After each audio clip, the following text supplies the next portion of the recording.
नमस्कार बच्चों, आज हम लेखक शेखर जोशी जी की कहानी गलता लोहा पढ़ेंगे। गलता लोहा समाज के जातिगत विभाजन पर कई कोणों से टिप्पणी करने वाली एक श्रेष्ठ कहानी है, जिसमें लेखक ने जातिगत आधार पर निर्मित झूठे भाईचारे को खोखला साबित करते हुए मेहनतकश लोगों के सच्चे भाईचारे को प्रदर्शित करने का प्रयास किया है।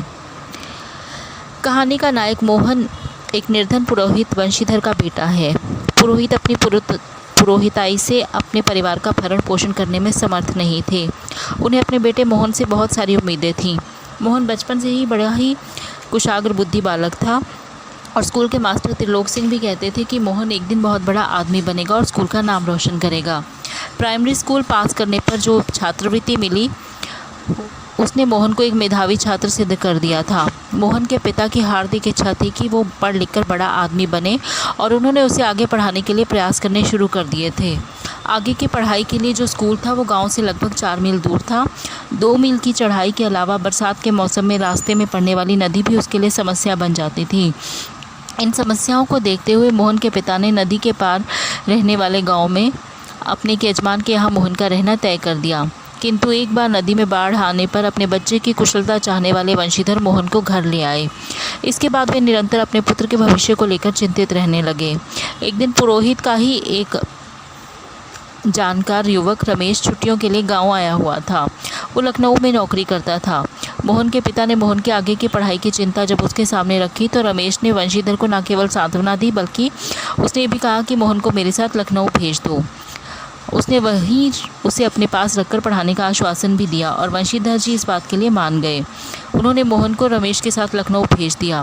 यहाँ पहुंचकर मोहन के जीवन का एक नया अध्याय शुरू हुआ।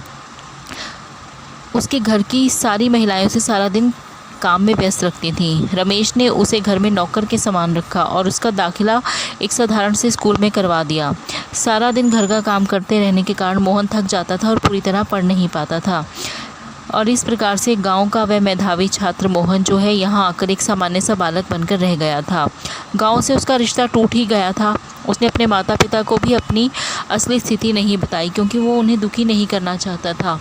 मोहन जब 8वीं कक्षा की पढ़ाई पूरी करके छुट्टियों में गाँव आया और फिर वो वापस लखनऊ लौटा तो उसे लगा कि रमेश और उसके परिवार के सदस्य उसे आगे बढ़ाने के हक़ में नहीं थे। उन लोगों का ये मानना था कि बहुत से लोग BA MA करके भी बेरोज़गार घूमते रहते हैं, इसलिए तुम कोई हाथ का काम सीख लो। उन्होंने मोहन को एक तकनीकी स्कूल में भर्ती करवा दिया। उसकी दिनचर्या में अब भी कोई परिवर्तन नहीं आया था। वो सारा दिन घर का काम भी करता था और पढ़ाई के लिए उसे अवसर नहीं मिलता था। धीरे धीरे समय बीत रहा था और मोहन अपने पैरों पर खड़ा होने के लिए कारखानों और फैक्ट्रियों में नौकरी के लिए चक्कर काटने लगा। अब शहर में आकर के मोहन का भविष्य जो है लगभग चौपट ही हो चुका था। जब मोहन के पिता को ये सच्चाई पता चली तो उन्हें बहुत दुख हुआ और उन्होंने मोहन को वापस अपने गांव बुला लिया। मोहन वापस आ गया। एक दिन मोहन अपने खेत के किनारे की कांटेदार झाड़ियों की काट छांट करने के उद्देश्य से घर से निकला था तो उसने देखा कि उसके हंसुए की धार जो है वो कुंद पड़ गई है। मतलब वो जो दराती जिससे उसने ये काटनी थी झाड़ियाँ, उसकी धार जो है वो पैनी नहीं रही थी। तो वो धार तेज़ करवाने के लिए अपने बचपन के सहपाठी धनराम लोहार के वहाँ चला गया। धनराम गांव की शिल्पकार जाति से संबंध रखता था और मोहन पुरोहित जाति का था। ब्राह्मण लोगों का शिल्प जाति के लोगों के साथ मिलना जुलना अच्छा नहीं माना जाता था। मोहन ये सब जानता था, फिर भी वो धनराम के पास काफ़ी देर बैठा रहा। मोहन के हंसुए की धार तेज़ करने के बाद धनराम लोहे की एक मोटी सी छड़ को गोलाई में मोड़ने लगा, लेकिन वो इस काम में सफल नहीं हो पा रहा था। तभी अचानक मोहन अपनी जगह से उठा और उसने लोहे की छड़ को पकड़कर स्थिर कर दिया और धनराम के हाथ से हथौड़ा लेकर नपी तुली चोट लोहे पर मारकर उसे गोले का रूप दे दिया और फिर अपने हाथों से धौंकनी फूंक कर लोहे को दोबारा भट्टी में गर्म करके निहाई पर रखकर ठोक पीट कर लोहे को सुघड़ रूप दे दिया। ये सब उसने इतनी तेज़ी से किया कि देखते ही धनराम हैरान होकर खड़ा हो गया, क्योंकि उसे बड़ी हैरानी हुई थी कि एक पुरोहित खानदान का लड़का जो है वो भट्टी पर बैठकर हाथ डाल रहा है। ये बात उसे बहुत हैरान कर रही थी। दूसरी तरफ मोहन जो है बड़े ही संतुष्ट भाव से अपने लोहे के गोले की त्रुटिहीन गोलाई को जांच रहा था और उसकी आंखों में एक सर्जक की चमक थी और वह जातीय भेदभाव से कोसों दूर था। अब ये पंक्तियाँ ये दर्शाती हैं कि कहीं ना कहीं जो है मोहन को अपनी ज़िंदगी का राह जो है वो मिल चुका था। वह समझ चुका था कि उसे अब कहाँ क्या काम करना है।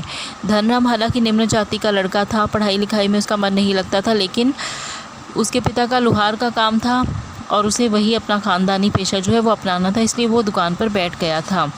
लेकिन मोहन को ये सारे काम करते देखकर वो हैरान रह जाता है कि एक उच्च जाति का पढ़ा लिखा बच्चा जो है वो भी इस प्रकार का कार्य जो है वो कैसे कर रहा है। लेकिन मोहन के मन में ऐसा कुछ भी नहीं था। यहाँ पर कहानी का शीर्षक गलता लोहा जो है अपने आप में बहुत अधिक सार्थकता लिए हुए है।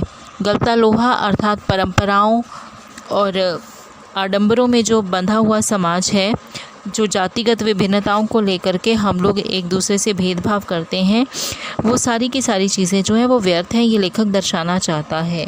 इसीलिए कहा गया है कि ये कहानी जो है समाज के जातिगत विभाजन पर कई कोणों से टिप्पणी करने वाली एक श्रेष्ठ कहानी है।